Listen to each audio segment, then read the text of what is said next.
What's up, Digidestins? This is Kyle D, better known as RideMyAvatar, and today, guess what we're going to be talking about is the results of the recent weekend passing at CoreTcg's online regional. So without further ado, let's dive in this video and talk about it.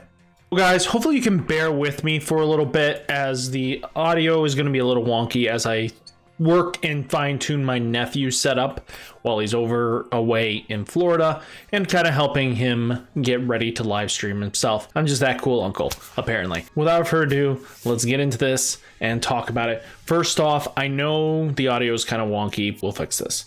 We're going to go. Mayons is sitting at 22 decks at the current result of BT-15, then followed by Red Hybrid taking up second, followed by Devas, then Leviamon, then Mirage Galga, followed by Dog Bunny, Shine Greymon, Fenry Luga, Yellow Vaccine, Setcon, Bloom Lord, D Brigade, Two Armors, Millith, Machine Dramon, Beelzemon X, Marcus Hybrid, Heavy Leo, Royal Knights, Balfamon, Marcus Punch, the Greymon deck, Gallantmon Alpha, Omni Control, and Metal Garurumon. All great contenders, and with all this data, you kind of get a good understanding on how the format is shaping up.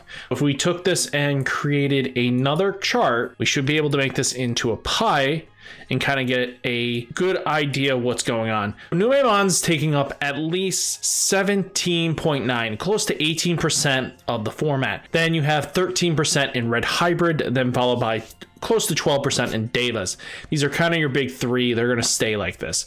Mayons actually picking up a lot more traction in this current format, and it's starting to show. Mayons getting a lot more tops consistently. The most recent one, the CoreTcg Online, is Mayons, Devas, Mirage, Yellow Vaccine, which is Yellow Vaccine, and then Marcus Punch, Yellow Vaccine, Mirage Galga, Beelzemon X, and one Red Hybrid. It seems Red Hybrid is starting to slow down in consistency of making it to tops. It looks like a lot of players are starting to switch over to Numes because people are starting to learn what Nume can do.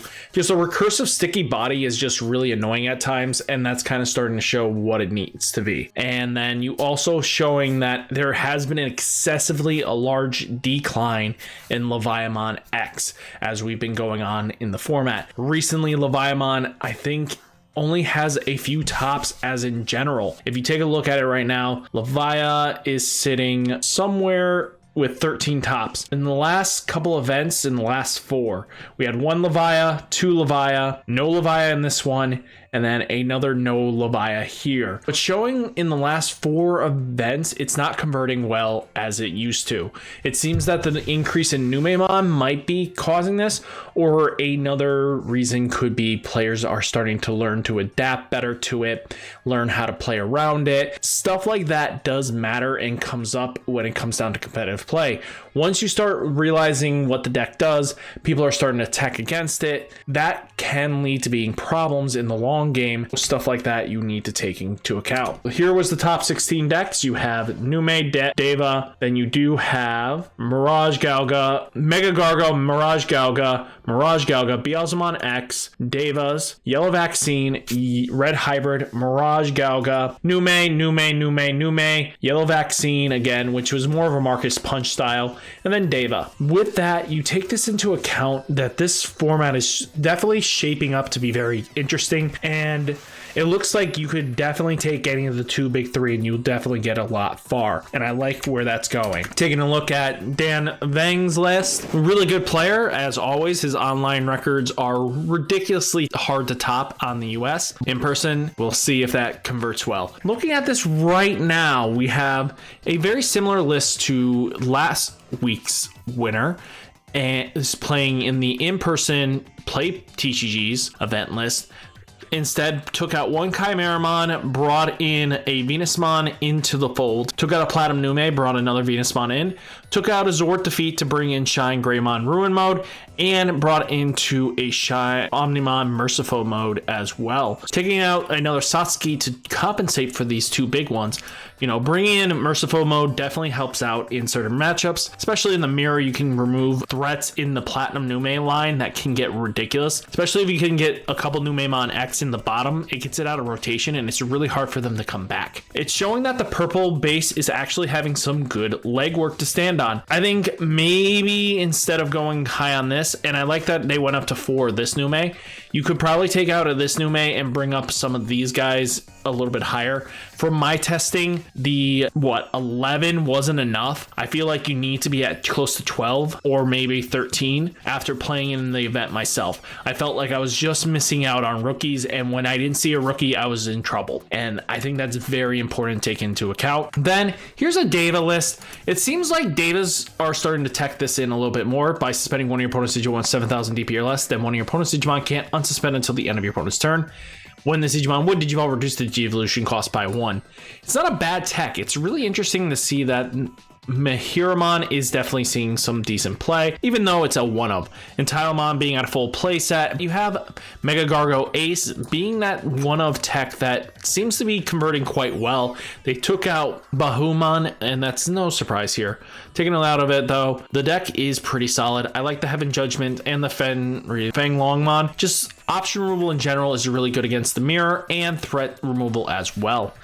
Take that into account. Davis is still converting at a good rate of tops. Then we did get this one. This is Mega Gargo itself. Taking a look across the board, Flame Rocket seems to be the spice that keeps the deck in the format. A few of these tops have had Fire Rocket in it. Just being able to apply more pressure, especially with this Rapidmon here, lowering the security down by 4 is most likely not going to trigger this armor purge very often. You get in those extra attacks and Fire Rocket's just going to apply that much damage. I think this is a really solid list at the end of the day. Even with Mega Gargo Ace, that Fire Rocket's going to go off. Stuff like this does come up, and I like the one of Henry. You do have like Quartzmon and Death X, Merciful Mode just for, like I said, Leviathan X or Numemon in the matchup. Just sometimes is just enough to keep them off playing off their game. You just want to have Omnimon Merciful just be able to get rid of their game strategy, and that's all you need to do. You know, you have Heaven's Judgment and Giant Missile, really useful. Then we had the Mirage player that wanted to be out of it. It's the same thing. Make sure whenever you're playing an event, if you see 4 eggs, tell them to shuffle and then cut, just because you don't know if you're going to face against Mirage, and it's just really good to do. This is a very interesting playing BT-15 Mirage. Return one of your opponent's Tamers to their owner's hand. All turns when effect adds a card to your opponent's hand. You may play 1 Thomas from your hand without paying its cost. It's another way of comboing. It is an evade target. It's not bad. I mean, it's not, it could be a lot worse, but all in all, taking a look at it, very stock list. You know, betas just to get that jamming, and then if you have the Buku, you go off. Majorly, if you have to take into account, Mirage is losing to anything. Any of these decks lose, the OTK strats lose to an option in security. They don't have protections like a War Greymon does or a Garurumon does. They're just kind of going in. They're hoping that the jamming's enough. Then we had Beelzemon doing some shenanigans too. I like the 2 of 7th full cluster for when they go into Beelzemon X antibody. Sometimes that double pop is kind of needed. Keep that in mind here. And then you have Deathslinger being able to extend your plays with Wizardmon. The deck is simple enough. You're going to mill out your deck, do your shenanigans, and then you're going to keep your opponent at bay. Really interesting is the Balphamon X. It's been a while since they've been playing this. Hey, what am I to judge? It gets the X antibody from your trash to your hand, and then trash the top 3 cards of your deck. If it was a Digimon, if this Digimon has Balmon or X antibody in its Digievolution, you may delete one of your opponent's level 4 or lower instead. That does help out occasionally. Deck wants to go burr, the deck's gonna go burr. There's no reason to be afraid of this deck. This deck is one of those things that you just need to play well against. Then here is the first yellow vaccine list. This one was the first one to be shown. I get where they're going with the Rapids to go with Mega Gargo Ace to kind of just warp over them. That is your only valid target. I like how this list is very unique in its own right. It's been a while since we've seen Yellow Vaccine kind of make it this far, and being as high as this is. 3 Messenger Hope is kind of expected here. No like Ruin Mode. They're kind of relying solely on Venusmon and Mega Gargo to keep people at bay. The Rapidmons are really powerful. 1 Angemon, 1 Gato. Then this is a very interesting tech if you guys don't know about it. When Digivolve one of your opponent's Digimon gains security attack -1 until the end of the turn. Also, when attacking, one of your opponent's Digimon gains a security attack 1 until the end of their turn, which combos really nicely with Venusmon being able to anything that has this security attack difference, loses their when digivolving when attacking skills. This can keep your opponent off on a bad start. I like the list. There's nothing I would kind of change in this. This looks pretty solid. Then we had Red Hybrid doing Red Hybrid shenanigans. Really interesting though. They hyper focused on Crimson Blaze to kind of deal with the Ukamon matchup. Well, the Numemon matchup, being able to prevent things like even Leviamon being played really does help out. And Takuyas are Takuyas. You got Emperor Greymons with Aldermons and Gravity Crush. Atomic Infernos at 2. They're not really going as crazy OTK. You never really needed Atomic Inferno to win games. Sometimes just swinging in with no options activated is just enough. Then here is Mario's list. Mario did more of an in-depth profile. He explains his text and stuff like that. Just watch him on that. Taking a look at it, it does have the Marcus for punching in,